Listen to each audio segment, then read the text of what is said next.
د محکمه بخر یا اریګیشن ډپارټمنټ لخوا د باجوړ په مختلف علاقو کې 8 کاله وړاندې د پټو د بخر دپاره لښتي جوړ شوي وو. په دغه علاقو کې راغگان، ماروسا او یو شمېر نورې علاقې شاملې دي. خو ویل کېږي چې 8 کاله مخکې جوړ شوي دا لښتي مکمل ناکاره شوي دي او په کروړونو روپو سره جوړ شوي دا لښتي د هیڅ فایدې نه دي. په دې هکله مقامي زمینداران څه داسې وایي چې دلته کې د محکمه اریګیشن نه کوم سکیم شوی و د راغگانو ډیم نه دا کوم چې باندې طرف باندې دا کوم چینل راغلی دی نو دا چې دا په د ماروسی په انعام شاه باندې راغلی دی او دا چې ډایرکټ ګنداو او قذافي ته وته دی. په دې باندې د ګورنمنت اف پاکستان کم از کم په کروڑا او په اربا روپو خرچه راغلی دا.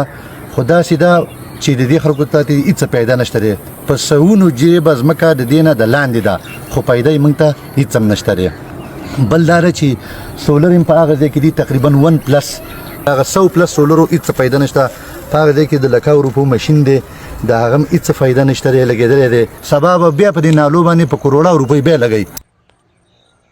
نو زما حکومت دا پیل دی مشرانو ته چې راشي او دا مونږ ته جوړ کی واپسو هغه کدا نه جوړوي نه جوړول شي وسپې نه دا پیسې به موږ راکلي وي موږ به ځان له ټویل استلی وي او ځان له په سو بوخره کوله کو چیرته دا نالي وشو په دې علاقه باندې سبزی شروع شي پیاز شروع شي ټماټر شروع شي جوار شروع شي نو زمونږ د علاقې به په پورا امن راشي بل خلک به په روزګار شي قانون موږ ته غټه پیدا ده کو د سی ورانې پرتین پیسې به زی لګیدلې دي.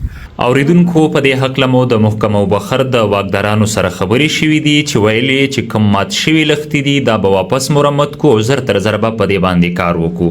فرهاد رضا، سونو پښتونخوا، ضلع باجوړ.